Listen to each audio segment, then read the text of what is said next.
Alors, les gens ont tendance à penser que les vraies personnes qui bossent sont derrière un bureau.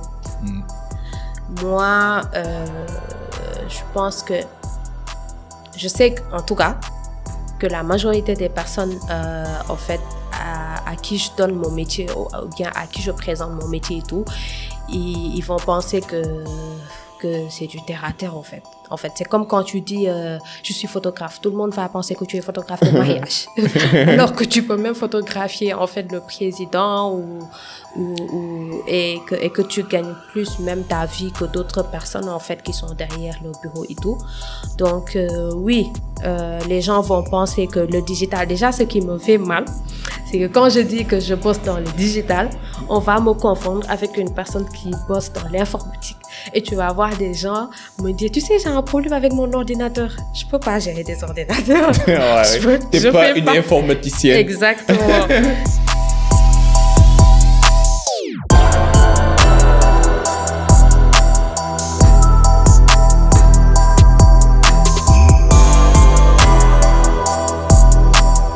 Salam Zia, bonsoir à tous et à toutes, j'espère que vous allez bien.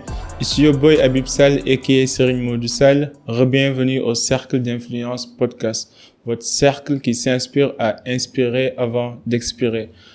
Aujourd'hui, c'est un nouvel épisode, un nouveau jour.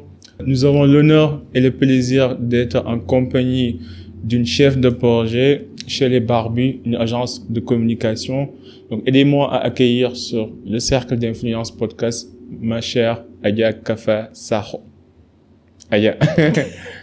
Bonjour Habib, comment tu vas? Je vais bien, merci. Alhamdulillah. Merci d'avoir accepté notre invitation. Non, merci beaucoup à toi. Je suis très ravie de faire partie de tes invités. Moi aussi, je suis très content d'être là avec toi. Alhamdulillah, c'est partagé. Merci beaucoup. Est-ce que tu peux nous décrire brièvement ton parcours? Oui, avant tout, j'aimerais d'abord faire un petit coucou à toutes les personnes qui nous regardent via Cercle d'Influence.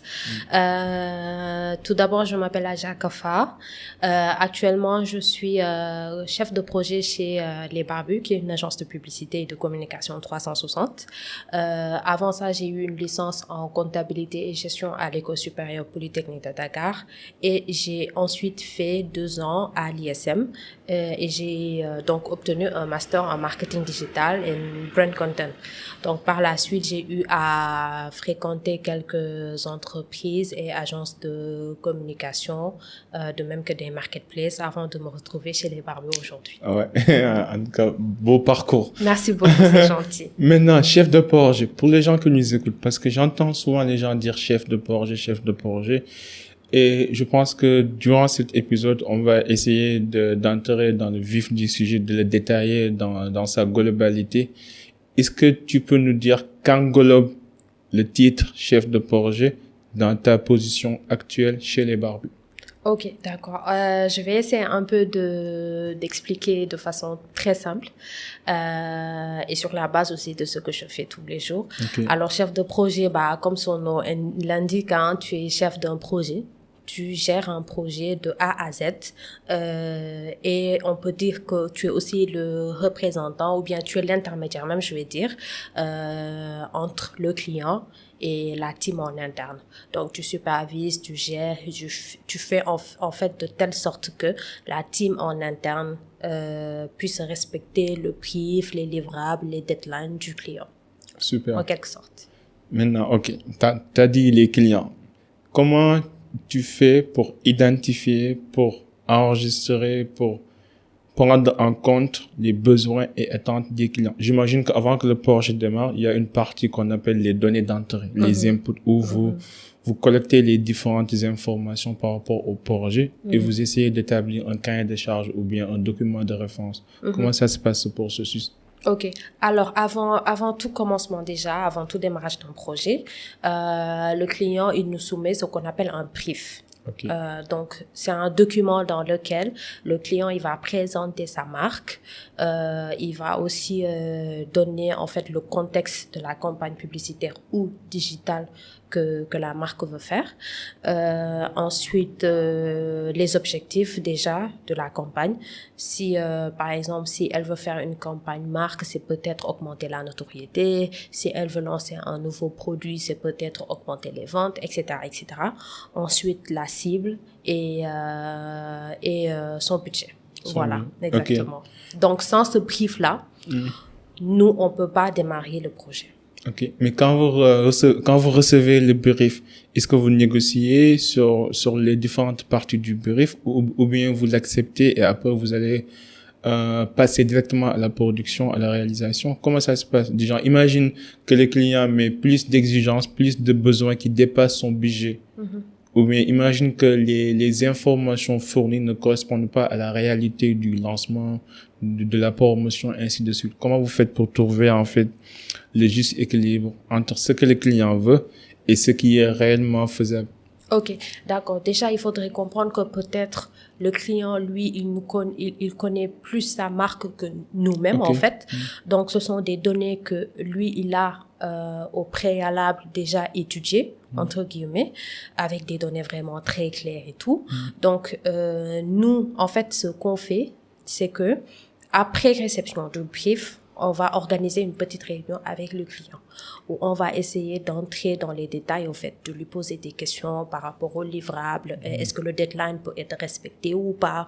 Est-ce que, ce budget pourra le faire ou pas? Parce qu'au fur et à mesure, genre, au début, on peut penser que c'est un travail facile, mais qu'au fur et à mesure, on se rend compte que, il y a plus de choses à faire. Donc, normalement, le budget devrait accroître. Donc, après réception du brief, comme j'ai dit tout à l'heure, on va faire un point avec le client pour qu'il nous explique plus en détail. Et après, voilà, nous, on pourra commencer la production, en fait. La production. OK. Quelle est la phase suivante après le brief? Alors, après réception du brief, moi, en tant que chef de projet, je rédige un autre brief. OK. Je rédige un autre brief à présenter à la team interne. Donc, rédiger un autre brief, c'est-à-dire remettre à peu près ce que le client avait mis dans son brief, mais avec nos propres mots, notre propre langage, entre guillemets. OK, le jargon. Exactement, le jargon digital, ou bien publicitaire, etc. Faire une réunion avec la team en interne, leur expliquer voilà ce que le client veut en fait et voilà ce qu'il faudrait faire, etc., etc. Après, eux aussi, ils vont pouvoir poser des questions et tout. Donc, ce qui veut dire que moi, si je rate mon brief, en fait, on sera carrément hors sujet, en fait, parce que eux, ils se basent sur moi, sur le document que je vais leur présenter pour commencer la production. Donc, si je rate mon brief, c'est sûr qu'après, on va carrément faire au sujet, en fait, concernant la campagne.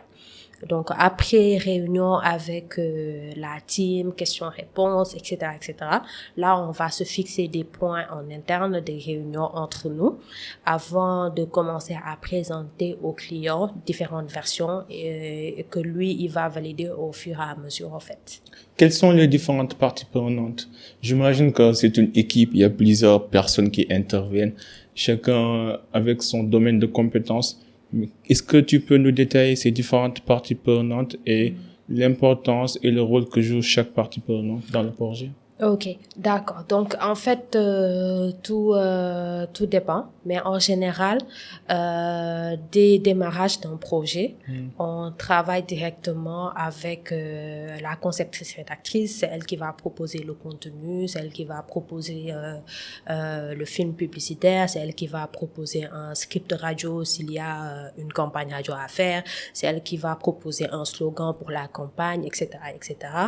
Ensuite, avec le graphiste pour tout ce qui est visuel, un motion designer s'il y a des animations à faire, le directeur de production qui va gérer toute la partie prod, en fait, et le réalisateur, forcément. Et après En dehors de ces personnes-là, nous avons le directeur créatif qui lui va bosser avec la conceptrice rédactrice, c'est un peu son supérieur, et la directrice artistique qui va aussi bosser avec le graphiste et le motion designer. Ouais, c'est toute une équipe. C'est toute une équipe, exactement. C'est toute une équipe. Mais comment vous faites pour gérer cette équipe?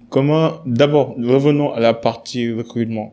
Comment créer une équipe hautement performante? En fait, je vais dire que tout dépend du projet. Ok. Alors, les choix des profils ou bien des personnes qui vont travailler, en fait, sur le projet, moi, je vais dire que ça dépend plus de mes supérieurs, en fait. Okay. C'est eux qui vont dire, voilà, on a telle campagne, nous, on veut telle personne, sur la campagne. Après, bien sûr, il y a une base. Par exemple, si c'est une campagne pour un client local, un client sénégalais, on va peut-être prendre une conceptrice rédactrice sénégalaise qui comprend mieux le marché sénégalais, qui va peut-être proposer des punchlines, des slogans en Wolof. Après, si c'est une marque internationale, on va prendre un concepteur rédacteur ou bien une conceptrice rédactrice qui va bosser là-dessus. Après aussi, tout dépend au fait du timing du deadline, parce qu'un projet en fait à livrer dans 1 mois, c'est pas la même chose avec un projet à livrer dans 5 à 6 mois. Donc il faudrait vraiment en fait, selon aussi le deadline, prendre des personnes qui peuvent réagir sur le coup, parce que chaque personne est différente. Il y en a qui vont prendre du temps pour te proposer quelque chose, ils vont bien travailler là-dessus, etc., pour vraiment proposer des concepts, tout comme une autre, en fait, personne peut te proposer plusieurs concepts 2 jours après, quoi. Okay. Donc, tout dépend, en fait, du type de projet. Tout dépend aussi des deadlines et surtout du temps libre, si je peux l'appeler comme ça, parce qu'on n'a jamais de temps libre en agence. Et du temps libre, en fait. On peut pas prendre un graphiste qui est sur 5 projets et lui dire, écoute, il y a un 6e qui est là, on a besoin de toi, tout en sachant qu'il y a un autre qui a plus de temps et qui pourrait travailler là-dessus. Voilà. Ah, super. Mais est-ce que ça arrive que au sein de l'équipe, qu'il y ait des conflits? J'imagine que parfois avec les deadlines, avec les qualités, le niveau d'exigence en termes de qualité de production, toutes les parties prenantes avec les questions d'ego, les questions de je veux que ma partie finisse avant l'autre partie. Comment vous gérez les conflits entre les équipes? Alors, je vais pas quand même appeler ça des conflits, hein. Okay. Il peut y avoir des divergences d'idées. C'est plus par rapport au contenu, je peux dire. Parce que, on est dans une agence, on est dans une boîte, chaque personne a son tempérament, chaque personne a sa façon de faire. Mais, voilà, il peut parfois y avoir durant une réunion que ça explose. Mais ça éclate. Et exactement, que ça éclate et tout, et que voilà, il y ait certaines tensions. Mais après, ce qu'il faudrait comprendre, c'est que c'est un travail d'équipe. C'est-à-dire que moi, aujourd'hui, je suis chef de projet, mais ça veut pas dire que je vais peut-être pas aider la conceptrice rédactrice à proposer des concepts. Je vais quand même lui dire, écoute, tu sais, tu peux proposer ça et ça et ça, parce que ça se rapproche plus du brief. Après, je peux aller voir le graphiste pour lui dire, écoute, moi, je pense que cette couleur-là pourrait mieux aller que l'autre, etc. Donc, c'est plus un travail d'équipe. Après, maintenant, s'il y a des conflits, entre guillemets, on se pose comme de grandes personnes. Chacun dit le pourquoi il pense ça. Comment il voit la chose, etc. On lui dit, écoute, non, c'est ça, c'est pas ça. On en discute, on prend le temps qu'il faut, en fait, pour être d'accord. L'essentiel, c'est de présenter un travail à la cliente. C'est super. Mais est-ce que vous avez des normes de conduite, des chartes de conduite, Non, nous, à l'agence, c'est free. C'est free, exactement, c'est free. Parce que dans certaines entreprises, ils ont des codes de déontologie, des chartes de projet, des chartes de conduite pour dire aux gens, voici les principes, les valeurs à respecter, ce genre de choses. Bon, c'est bien. Non, chez vous, c'est free. non, c'est free. Nous, c'est carrément, est-ce que tu peux nous donner un exemple concret de projet? Par exemple, je pense que tu gères l'entreprise web et leur projet de promotion publicitaire. Est-ce que tu peux nous détailler un petit peu comment ça se passe, le projet? Par exemple, imagine, tu prends n'importe quel projet de web. On a déjà abordé la partie définition chef de projet, les parties prenantes, l'équipe. Maintenant, entrons dans la partie exécution, suivi, contrôle. Comment ça se passe dans la vraie vie? Alors, comme j'ai dit tout à l'heure, après réception du brief, nous, en interne, on va essayer de proposer 3 pistes créatives ou bien 4 pistes créatives. Tout dépend de nos inspirations, au fait. Et, voilà, on va fixer une réunion avec le client. On va lui présenter les différentes pistes créatives sans pour autant vraiment entrer dans les détails. C'est-à-dire une piste créative, un slogan et peut-être une simulation, en fait, du print, s'il y a un print à faire. C'est quoi print? Moi, je suis nul, là. Affichage. Ouais, avec vos termes techniques, là. Moi, je représente les fanatiques comme moi, donc, vas-y, tu vois, c'est pourquoi il est important, après réception du brief du client, d'utiliser, nous, notre terme, en fait, pour expliquer. Donc, un print, c'est un affichage. Voilà, exactement. Un affichage, ok. Oui, exactement. Donc, voilà, sans pour autant entrer dans les détails, hein, on va lui présenter le document. Après, la cliente va dire, écoute, moi, je préfère ça par rapport aux autres. Mais il faudrait peut-être me changer le slogan, moi, ou bien, par exemple, je n'aime pas l'affichage, je n'aime pas le plan, etc., etc. Mais on va partir sur tel concept. Donc, après, on prend en compte ces feedbacks-là. On retravaille, en fait, la piste validée qu'on va lui reproposer. Et maintenant, dès lors qu'elle donne son feu vert, là, nous, on va commencer, le directeur de production va donc entrer en jeu. C'est-à-dire que, s'il faut embaucher un directeur de casting, va falloir faire le casting, va falloir choisir un styliste, va falloir faire genre des propositions de stylisme, va falloir faire des repérages, c'est-à-dire des recherches, choisir tel lieu, tel décor, tel déco, etc., etc.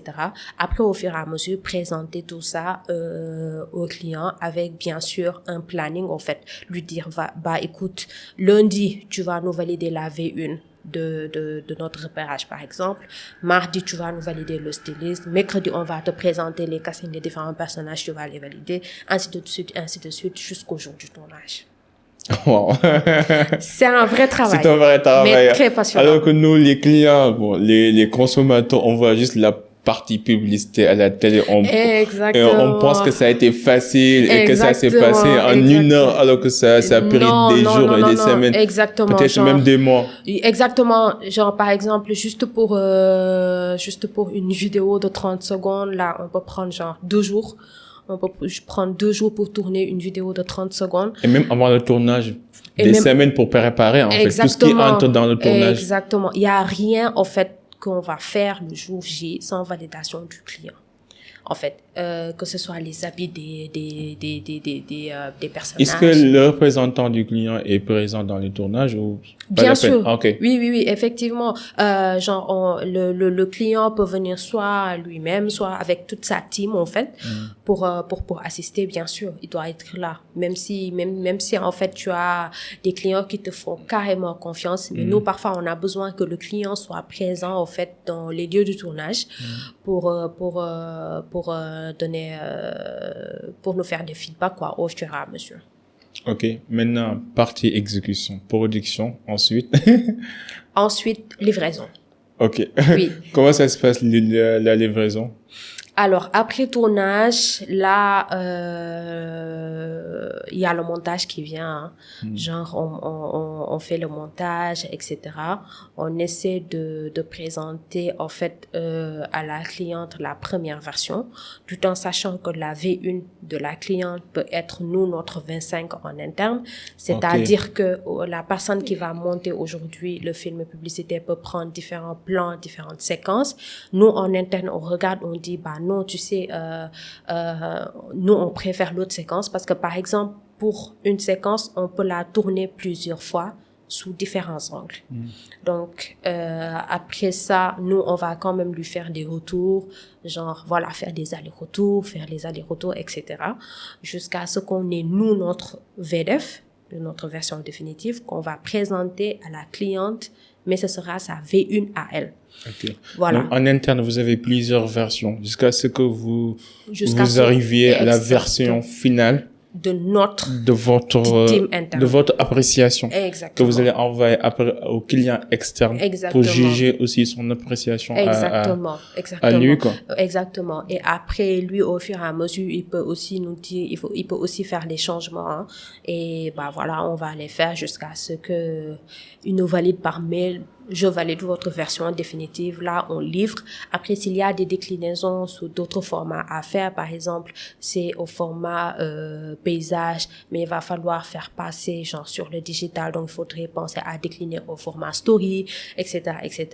Donc, en tout cas, la livraison, genre, elle est carrément validée par le client dès qu'on reçoit un mail super clair qui nous dit, bah, écoute, tout est validé. J'imagine que la livraison aussi se base sur des critères, sur des métriques, sur des indicateurs. Genre, sur quel indicateur basez-vous pour juger de la qualité et que le produit livré répond aux exigences qui ont été définies dès le départ dans le brief, dans le document de référence? Alors, ce qui facilite la tâche, c'est que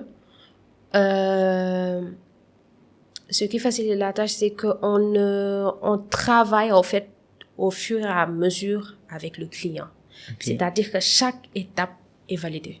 Donc, il y a moins de chances que ça parte en vrille, quoi, à la fin. Okay. Donc, ça veut dire, au lieu de travailler sur le projet en un seul bloc et de valider à la fin, vous faites pas ça? Non. Au fur et à mesure que le projet avance, vous validez chaque partie avant d'aller à la partie suivante. Exactement. De telle sorte que quand on finit le projet, on aura tout validé. Exactement. On pourra pas retourner en arrière, en fait. En arrière. Exactement. On peut pas passer à la vitesse, on peut pas passer à l'étape suivante si l'étape précédente n'a pas été validée par le client. Quels sont les aléas qui peuvent retarder un projet, par exemple, dans votre expérience professionnelle? Est-ce que ça vous est arrivé d'avoir un aléa ou bien un blocage lors d'un projet? D'habitude, si ça arrive, je peux dire c'est du côté du client. Soit il peut dire, bah, écoutez, je mets en stand-by pour le moment. Je pense que j'ai d'autres urgences à faire. J'ai d'autres promotions plus importantes à faire que cette campagne-là. On va mettre en stand-by. Ou bien que le devis ne soit pas vraiment validé, parce que tout ça n'est pas gratuit quand même. Qu'il y ait des allers-retours concernant le devis et tout. Mais après, un projet est vraiment en stand-by. Nous, de notre côté, c'est vraiment en stand-by quand le client le veut, quoi. Mais si c'est seulement la team en interne, dès qu'on commence, on s'arrête pas jusqu'à la livraison. Ok. Ça coûte combien ça coûte un projet de publicité? Non, je veux pas que tu me donnes les vrais chiffres si tu veux, mais je veux dire, pour quelqu'un qui comprend rien, qui voit des publicités free, web, orange, tout, en moyenne, une seconde, ça coûte combien, par exemple? Une seconde? Ou bien 3 secondes, une minute de publicité, ça coûte combien? Je sais que c'est des millions. Ouais, mais à peu près combien? Et c'est pas de petits millions. Ah, c'est sûr. Ça dépend parce que, genre, ça dépend de la campagne. Par exemple, aujourd'hui, si on a une campagne publicitaire seulement avec des textes, genre une campagne motion design seulement avec des textes animés, bien sûr, c'est pas le même devis avec une campagne où on a des personnes. Et c'est pas aussi le même devis quand on a 2 personnes dans la campagne que, genre, 50 acteurs, en fait. Donc, tout dépend. Ça dépend du script, quoi. Exactement. Tout dépend du script,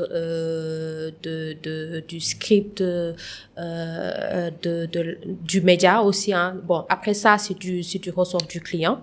Et c'est le client qui traite directement avec les médias ou c'est vous? Non, c'est le client qui traite directement avec les médias. Après, nous aussi, on travaille avec une structure de la place qui pourrait faire la même chose, en fait. Qui pourrait gérer cet aspect-là avec le client. Ok. Mais sinon, je vais te répondre. Tu t'as pas répondu à ma question. On va dire que c'est entre, je vais te donner une fourchette. Donc, moi, par exemple, le plus petit budget que j'ai vu là à l'agence, c'était 10 millions. Je vais changer de métier, moi. C'était 10 millions. Ok. Et le plus gros montant? Je dirais 25-30. Après ça, ce sont mes... Combien de clients? Imagine que vous avez combien de clients? Vous avez un portefeuille de combien de clients? Il faut déjà savoir que les Barbus Dakar, c'est une filiale de les Barbus Paris. Donc, si on combine les deux, on va dire, une une vingtaine qu'on accompagne. Ok.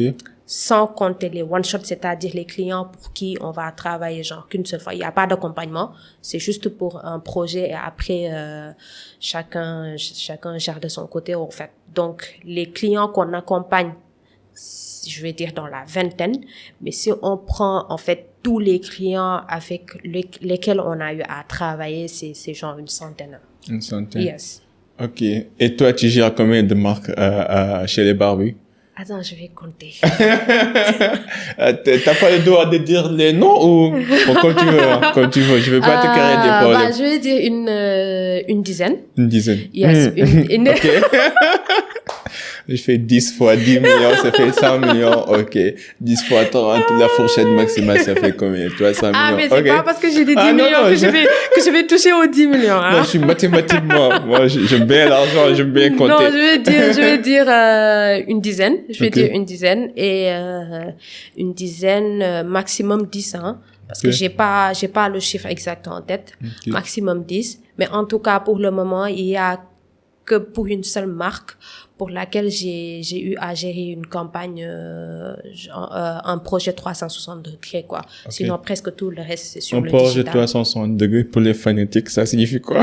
Moi, j'ai compris. Digital, hors digital, genre tous les supports de com. Ok, super. Voilà, exactement. Quels sont les mythes et incompréhensions autour de ton métier? Alors, les gens ont tendance à penser que les vraies personnes qui bossent sont derrière un bureau.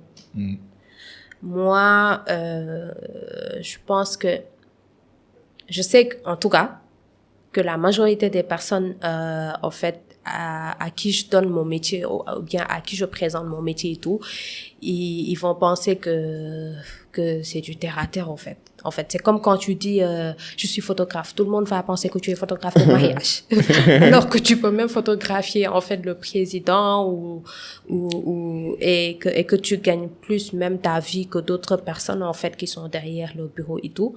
Donc oui. Les gens vont penser que le digital, déjà ce qui me fait mal, c'est que quand je dis que je bosse dans le digital, on va me confondre avec une personne qui bosse dans l'informatique.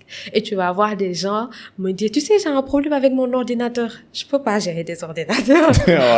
T'es pas une informaticienne. Exactement. En fait, je bosse dans le domaine du digital.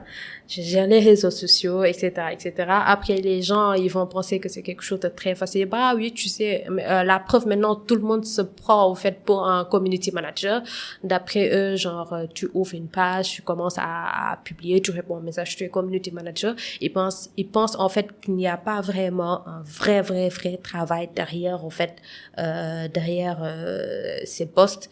Et voilà, quoi. Genre, les gens pensent que c'est pas vraiment un métier digne de son nom et que c'est une petite chose. Ouais, elle est dans une agence, ouais, elle fait de la publicité, etc. Alors que, voilà, c'est vraiment un vrai métier comme un comptable, comme un DAF, etc., etc., quoi. Quelles sont les ressources ou les outils qui t'ont aidé dans ce processus, dans ton parcours, dans ce que tu fais? Est-ce que, imagine, il y a un jeune qui nous regarde et qui aimerait faire la même chose que toi. Quelles sont les ressources ou les outils que ces jeunes pourraient utiliser?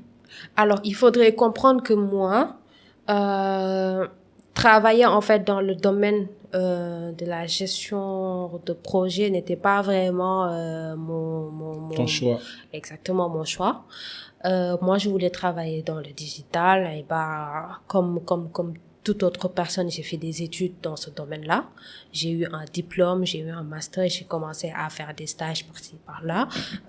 J'ai follow, en fait, des comptes sur les réseaux sociaux qui pourraient m'aider. Je regardais des vidéos sur YouTube. Je faisais des certifications HubSpot, etc., etc. Certification HubSpot, ça veut dire? HubSpot, voilà. HubSpot, c'est une plateforme, en fait, où tu peux faire des certifications sur la base. On va partager les liens en bas. Exactement. Exactement. Où tu peux faire des certifications après des cours, par exemple. Bah, tu as plusieurs cours, tu choisis un cours, tu suis le cours. Après, à la fin, tu fais un examen. Si tu réussis l'examen, tu as une certification. Voilà. Donc, j'ai eu à faire des certifications sur différentes plateformes, à suivre des tutos ou bien des personnes qui avaient des comptes en fait qui évoluaient dans ce domaine, mais surtout aussi côtoyer des personnes qui sont au Sénégal et qui ont beaucoup plus d'expérience que moi, qui pourraient me guider. Et voilà, en gros, c'est ça. Hein. Quand j'ai rejoint la team Les Barbus, c'était en tant que CM. Donc, comment je... Community manager, CM. Avec vos jargons là. on oublie en fait. Voilà. Donc, j'ai intégré Les Barbus en tant que community manager. Donc, moi, je sais même pas, au fait, à quel moment j'ai switché dans la prod, c'est venu naturellement. Seulement parce que j'avais fait une recommandation digitale avec une marque. Et elle avait validé cette recommandation digitale-là. Après, il y a eu un appel d'offres pour une campagne publicitaire. On m'a dit, écoute, la cliente, elle te connaît déjà, tu as eu à faire ta recommandation digitale, qu'elle a accepté, tu connais comment ça marche, tu vas gérer le projet. Et je me suis retrouvée à gérer des projets de campagne publicitaire comme ça. Mais après aussi, au fur et à mesure, je me suis intéressée à ça. Hein. Je me suis intéressée à la prod. J'ai suivi en fait des vidéos sur la production, comment bien gérer un projet, comment etc. À suivre en fait des personnes qui étaient déjà dans ce domaine d'activité, comme ce que j'ai dit tout à l'heure. Donc voilà en fait. Vous avez des concurrents? Si moi j'ai des concurrents, ou bien c'est l'agence Les Barbus. Bien sûr, on a des concurrents, mais bon, après. Apparemment, les gens disent que vous êtes vous êtes les premiers, quoi. Exactement, ils ne se sont pas. Oui, en toute modestie. En toute modestie. Est-ce que c'est vrai? Ouais, c'est vrai. Mais quand même, qui sont vos concurrents? Alors, on a plusieurs concurrents parce qu'il faudrait savoir qu'il y a plusieurs agences au Sénégal. Mais parmi nos concurrents, on peut citer Caractère, on peut citer... Là, je suis en train de faire la publicité là, mais c'est pas grave. On a Caractère, on a Voice, Macan, Avas, ouais, Atlantis. Voilà, il y a beaucoup d'agences, excuse-moi. Il y a beaucoup d'agences qui sont là, super créatives, mais après, venez chez Les Barbus. Maintenant, est-ce que tu peux me raconter une histoire de tournage ou je ne sais pas quoi, dans ce que tu fais? Juste n'importe quelle histoire. Quelque chose qui est drôle, quoi. Une pure expérience. Ils sont envie de comprendre. J'y avais pas. Si tu vois, moi, je pose des questions bêtes parfois. Une histoire drôle. Peut-être c'était une petite gêne. Parce que j'avais fait une recommandation digitale pour une entreprise, donc pour une marque. Donc je suis partie avec deux de mes collègues et voilà, je commençais à présenter, etc. Mais sauf qu'à un moment, je n'arrivais plus en fait à prononcer le nom de la marque parce que c'était très difficile. C'est une marque très difficile à prononcer et tout. Et après, je me suis tapé la honte parce que je n'arrivais pas à dire correctement, en fait, le nom de la marque. Et en fait, c'est le propriétaire même de la marque qui me corrigeait devant tout le monde. Et quand je disais la marque, lui, il disait, non, c'est pas ça, c'est ça. Non, c'est pas ça, tu dis pas, tu n'arrives pas à bien prononcer, c'est comme etc. quand tu mal prononces le nom de quelqu'un. Exactement. À la fin, je disais juste, OK, donc votre marque. Et après, il avait compris, tout le monde était MDR et tout. Et j'ai appris au fur et à mesure, heureusement qu'on a décroché ce client-là. Sinon, si c'était juste basé sur, voilà, ma prononciation, voilà, ça allait partir en ville. Ouais, tu sais. Moi, j'ai des amis qui me disent que t'aimes mettre les gens sur un piédestal. Et après, pendant qu'ils sont là et que tous les regards sont visés sur eux, tu fais sorte de faire comprendre à tout le monde qu'ils sont après tout des humains. Des humains, exactement. C'est ce que je suis en train de faire avec toi. On a abordé les sujets, tu maîtrises ce que tu fais. Maintenant, il est temps pour moi de me faire montrer à tout le monde que Adja est un être humain comme tout le monde et que rien n'est impossible. Si on bosse, on peut arriver à un niveau où on pourra maîtriser ce qu'on fait. Exactement. Donc, on va continuer sur ce plan personnel, sur ce plan humble. Personnel, introspectif et rétrospectif. Est-ce que tu as connu une galère spécifique qui t'a marqué dans ta vie? Oui, après, je vais pas appeler ça peut-être galère. C'était vraiment une chute, hein. Parce que, c'était durant ma période quand je faisais, la seconde. Donc, c'était entre la seconde et la terminale. Je peux dire que c'était les 3 années les plus dures de ma vie, pour le moment. Ok. Parce que, étant jeune, j'étais une élève super brillante. Très bavarde, mais super brillante. Super brillante. J'avais des 19 de moyenne, 19 et quelques, toujours tableau d'honneur, toujours avec les prix à la fin de l'année scolaire. Et après, en fait, une fois arrivée à la seconde, j'ai commencé à avoir de très mauvaises notes, j'ai commencé à avoir donc par conséquent de très mauvaises moyennes, et pourtant je me donnais à fond et tout. Et c'était vraiment un choc parce que en fait mes camarades du primaire étaient toujours mes camarades du lycée. Donc la jeune fille brillante au primaire ne l'était plus en fait au lycée, devant les mêmes personnes. Et qu'est-ce qui s'est passé?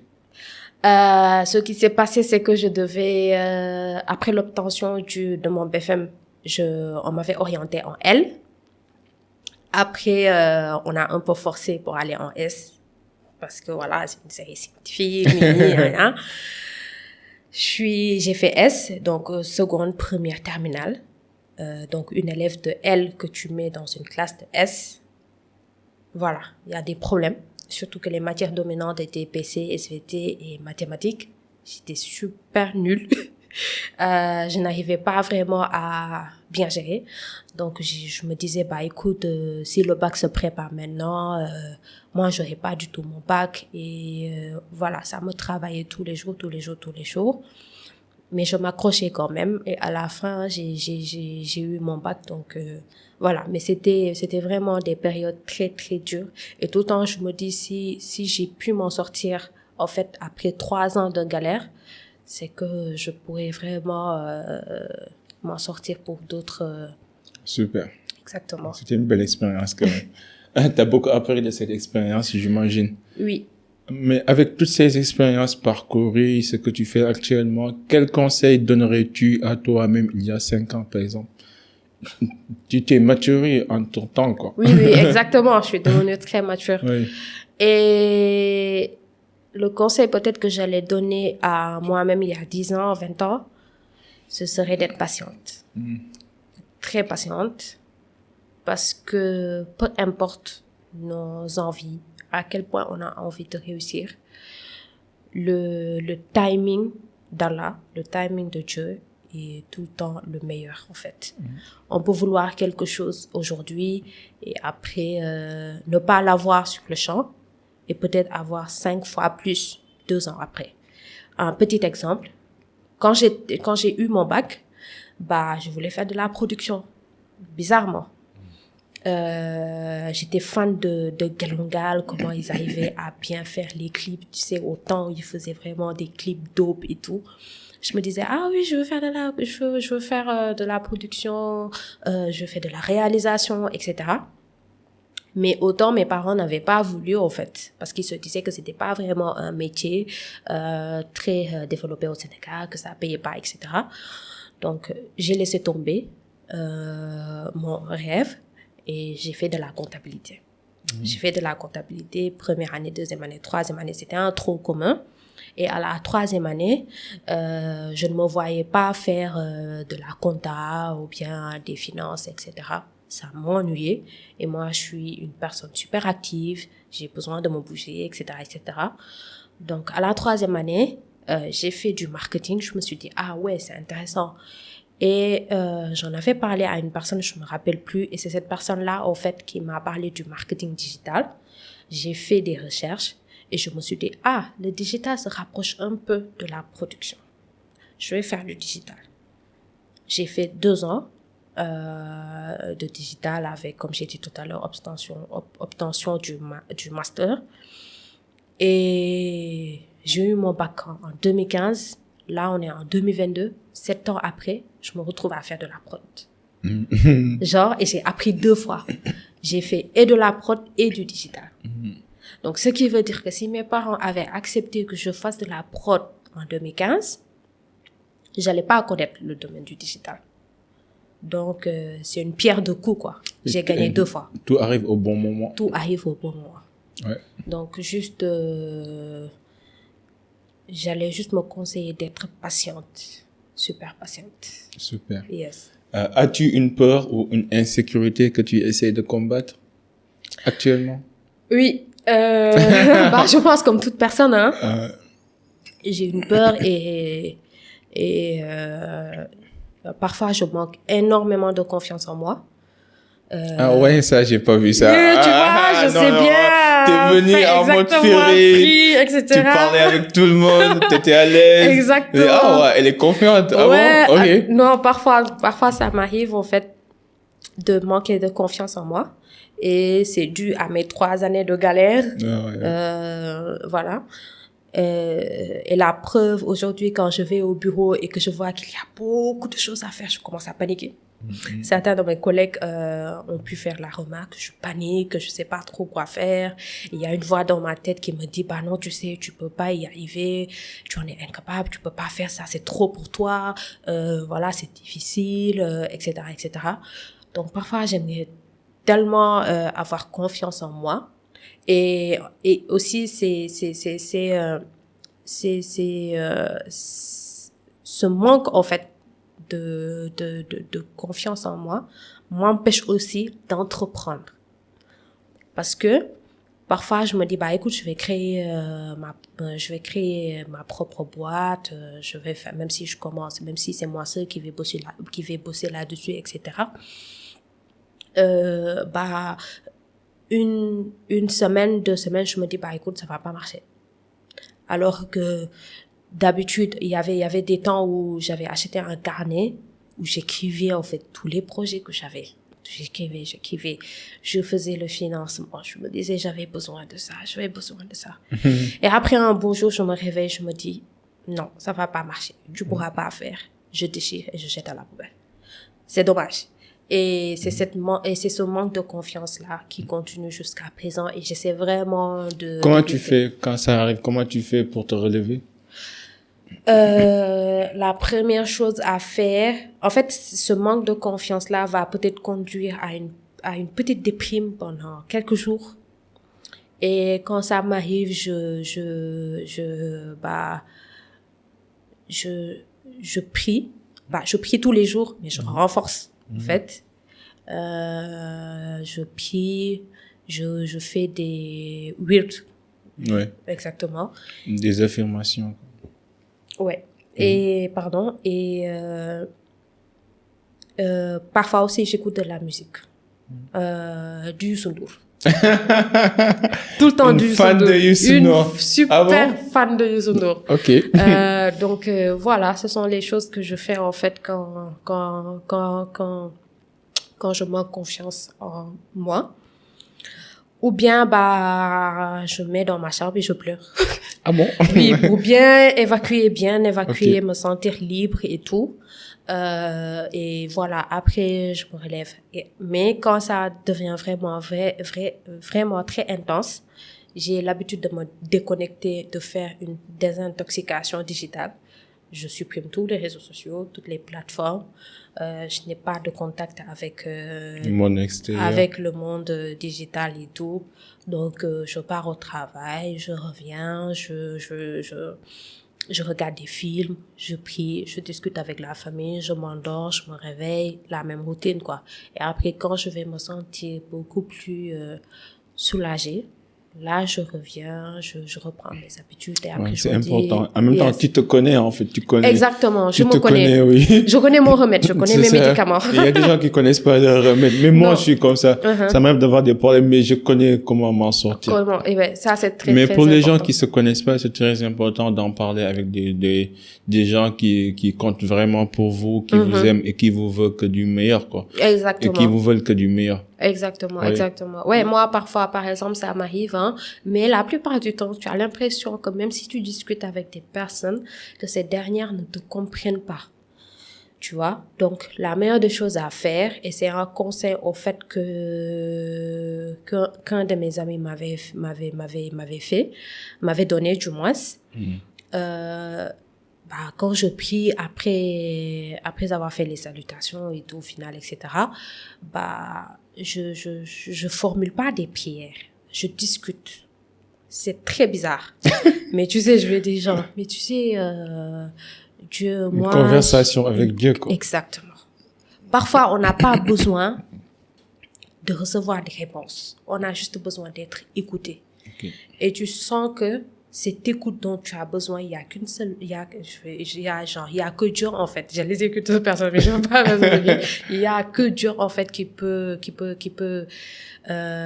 y a qu'avec Dieu, en fait, tu peux être à l'aise, tu vois. Et voilà, c'est très, très, très, très important. Je comprends. Merci, Aïe. Et je suis content que tu as trouvé une méthode qui marche pour toi. Une méthode qui marche, oui, effectivement. Donc, pour dire qu'il n'y a pas de méthode universelle. Mais c'est bien de se connaître. Ouais. Et si vous connaissez pas, parlez avec des gens qui pourront vous aider dans cette quête spirituelle, professionnelle, quête d'identité, ainsi de suite. Le meilleur conseil qu'on t'a donné? Le meilleur conseil qu'on m'ait donné, c'est un de mes mentors, je veux dire.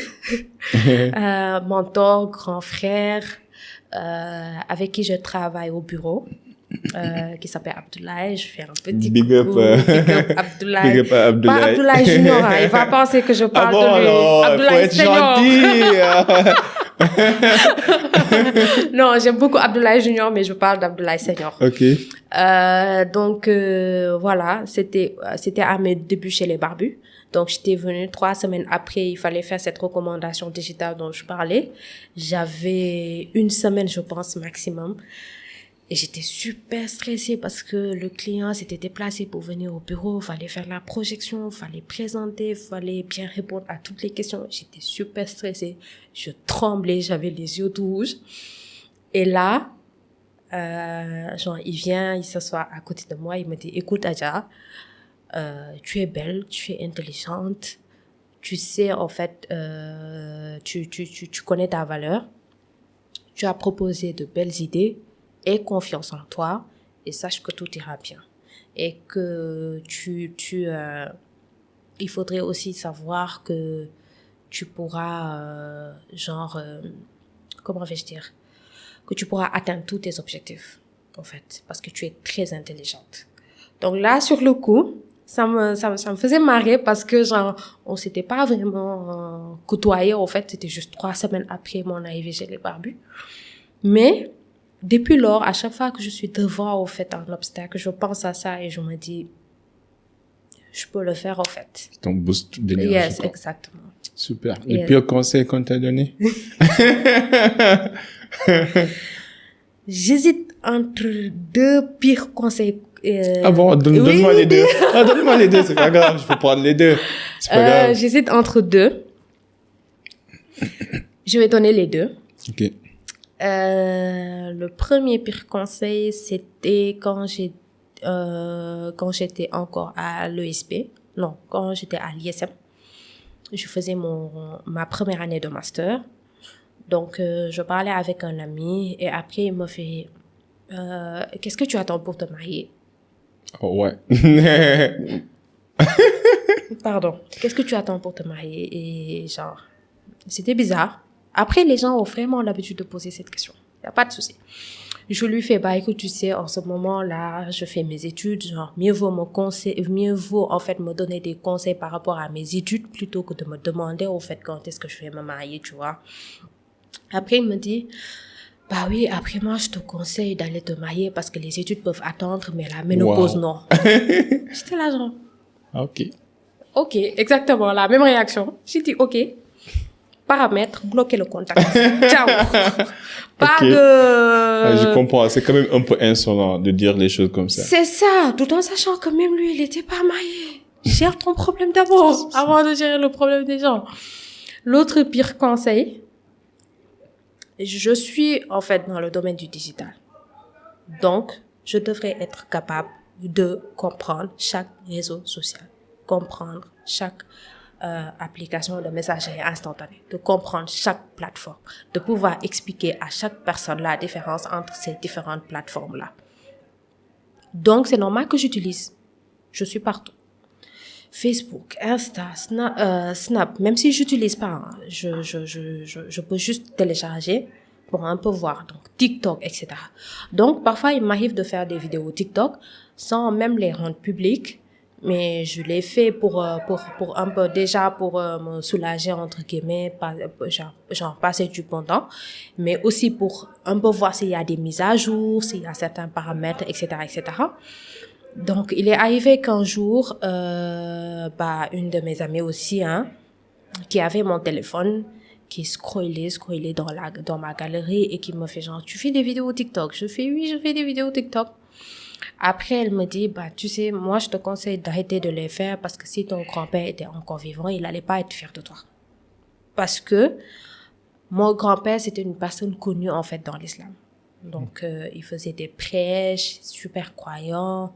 Il a des vidéos il y a des vidéos de lui sur YouTube concernant l'islam, la tariqa, Tijaniya, etc., etc.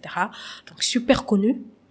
Quand les gens te voient faire TikTok ou bien aller à un concert Youssou N'Dour, ah oui, elle devrait pas parce qu'elle fait partie de telle famille, au fait. Donc, ça m'a un peu fait mal. Et je me suis posé plusieurs questions à savoir, mais est-ce que réellement, s'il était vivant, est-ce qu'il allait avoir honte, au fait, est-ce qu'il allait vraiment être fier de moi? Je commençais à me culpabiliser, alors que non, c'est normal, au fait. C'est normal que j'utilise les réseaux sociaux pour pouvoir comprendre, en fait, comment ça marche. Parce que je peux pas dire que je travaille dans le digital et que je ne sois pas capable d'expliquer, en fait, à quoi sert, chaque réseau social, quelle est la différence entre tel réseau ou un autre. Donc, après, ce sont des conseils vraiment qui font mal, mais qu'après, à un moment, tu te dis, écoute, je vais pas en prendre compte. Je vais avancer et ne pas écouter les gens. De toute façon, tu fais des vidéos TikTok, ils vont parler. Tu n'en fais pas, ils vont parler. Tu manges, ils vont parler. Tu bois, tu vas te marier, ils vont parler. Tu vas pas te marier, ils vont parler. En fait, les gens vont tout le temps parler. Bienvenue dans le monde, en fait. Exactement. Bienvenue dans le monde. En fait, les gens me demandent souvent pourquoi tu poses cette question, le pire conseil. Parce que je me dis, en fait, parfois, ça m'arrive parfois de ne pas savoir quelle est la bonne chose à faire. Mais par contre, c'est très facile pour moi de comprendre ce qui n'est pas à faire.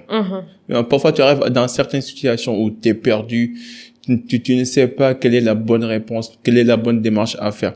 Donc, au lieu de chercher, en fait, une aiguille dans une, je sais pas moi, une aiguille dans une boîte comment on dit, de Pandore, mieux vaut dire que, ok, je ne sais pas la vérité absolue dans cette situation, mais je sais au moins ce qu'il ne faut pas faire. Exactement. Et le fait de se concentrer sur ces points-là, les points à ne pas faire, va t'éloigner sur l'insignifiant, sur le mauvais, sur la partie négative de la chose, et va t'approcher de la bonne chose. Exactement. Même si tu ne sais pas pour l'instant, à l'instant T, cette bonne chose-là.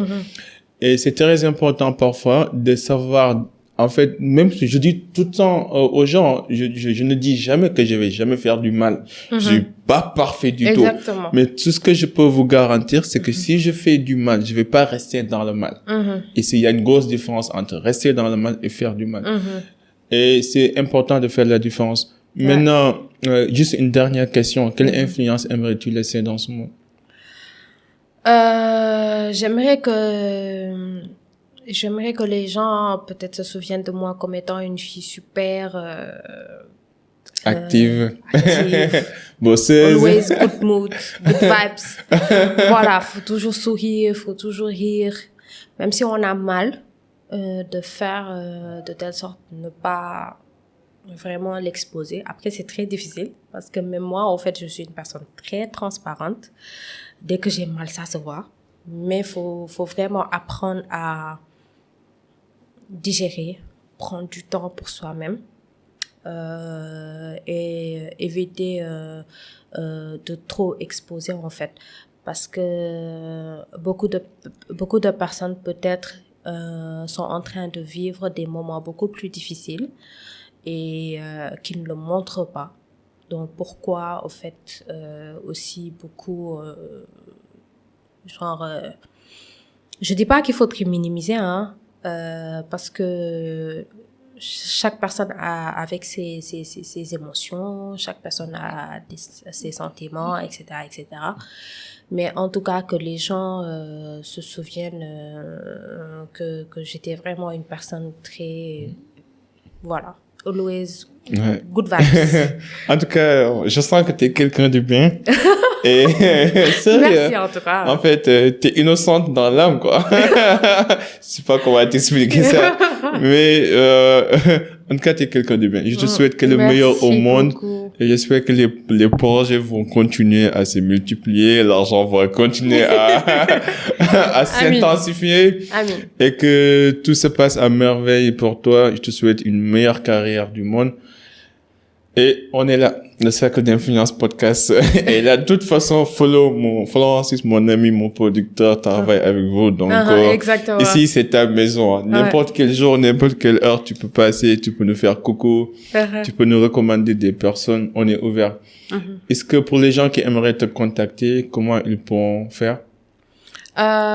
Oui, j'ai mon compte LinkedIn. LinkedIn.